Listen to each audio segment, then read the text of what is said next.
What we've seen from the Democrats this week: dysfunction, delusion, and deception. This all might help sell papers, but it doesn't help the country one bit. An ineffective government helps no one. A failure in leadership helps no one. As the results have shown, it makes things worse. Our country is in a crisis. We have a border crisis.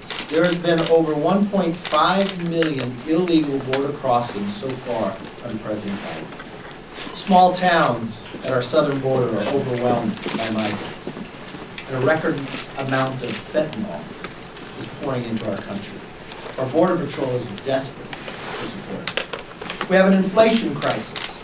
Americans today are paying more for everyday items than they have in over a decade.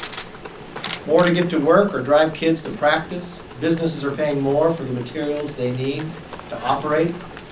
This all means higher prices for consumers and less money in your pocket. It is a tax on every single American. Then we have a labor crisis created by the Democrats. Small and local business owners can't find workers. For the workers that now show up, the government is paying others more to stay home. On the screens behind me are the stories that show just how destructive these policies are. We have a China crisis. The Democrats hold every lever in our federal government, and yet have not made one single move to hold China accountable for the deaths of hundreds of thousands of Americans. We have a foreign policy crisis. The Afghanistan hearing this week revealed that the Commander-in-Chief, President Biden, lied to the American public about the recommendations he received from his military advisors. The disastrous and deadly Afghanistan withdrawal will haunt us for decades to come.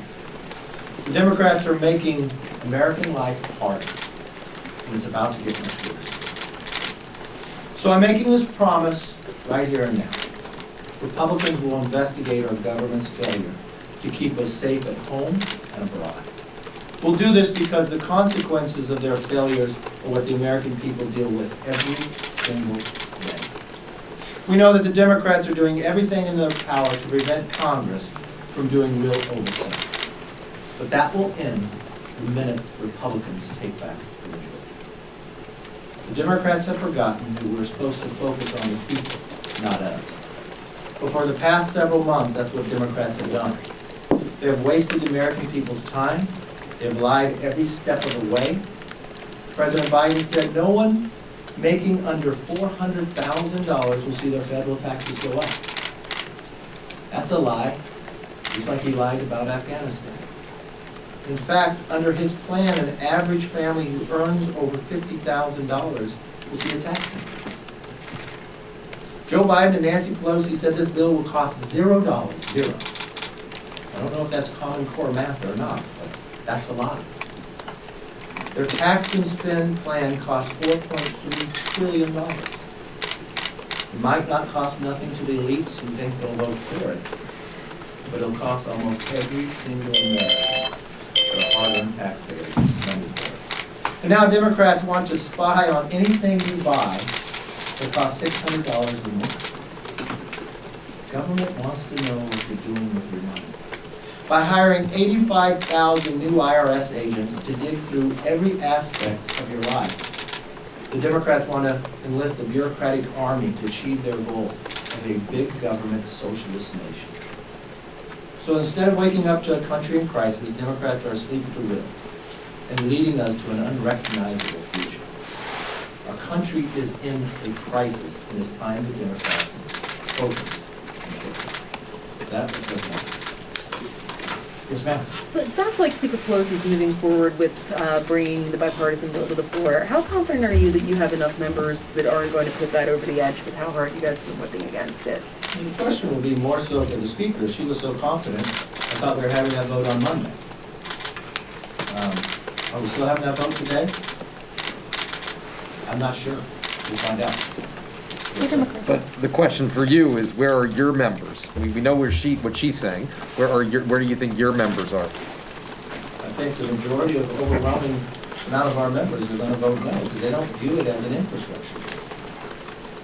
Our conference wants to have an infrastructure. I went to the White House in Oval Office, that was exactly what I told the president. We want to build roads, highways, bridges, broadband, airports. We want to reform NEPA, we want to make sure this happens, so it gets built in less than a decade. We want to be able to make sure America is competitive. What we found is we got a bill with nobody on committee on the Republican side working on it. We now found that the Democrats, from the President Biden, to Bernie Sanders, the budget chairman, to Nancy Pelosi, that it's no longer one bill. It's reconciliation with infrastructure. That's not something we want. That's not something we can afford, and that's not something we support. Leader McCarthy. So Don Young is the dean of the House. He's been around here a long, long time. Yeah. But he says he's going to vote for this. He says it's not a perfect bill, but he sees enough that can benefit his constituents. Kind of back to Jake's point, if you're thinking about every member of your conference representing their constituency, are you confident that you can keep it from going more than 8 votes? Because really Pelosi can only afford to lose, you know. I don't know what the vote count is, I can't tell you that. All I know is they are the majority. They should have enough votes. I listened to the speaker claim that she's having challenges because somehow seats are not split. She's only 1 vote short of where a full Congress is at. So I don't know how that's a challenge. The challenge is how she flip-flops back and forth. If she wanted to have an infrastructure bill, if the president wanted to have an infrastructure bill, he should have said it shouldn't become one bill. He should have focused just on infrastructure. But what they want to do is restructure and transform America. You just sat through her press conference. This is the culmination of her life's work in public policy. So it's not an infrastructure bill. It is one bill and members approve. But just to follow up real quick, if I I was could. wondering, I'm sorry. I was just wondering, you just mentioned Congress should be focused on holding China accountable for the deaths lost to the virus. Why do you use those words, and what is your proposal for how Congress can do so? Well, I rolled out a plan a number of months ago. First and foremost, I think we should release all the intelligence that we have to all the nations about where this virus originated from. I think, secondly, we should be able to have the ability for anyone who lost their lives to hold China accountable, be it in the courts, just as we did after 9/11. Thirdly, I think we should make sure that all the nations together should not reward China with the Olympics.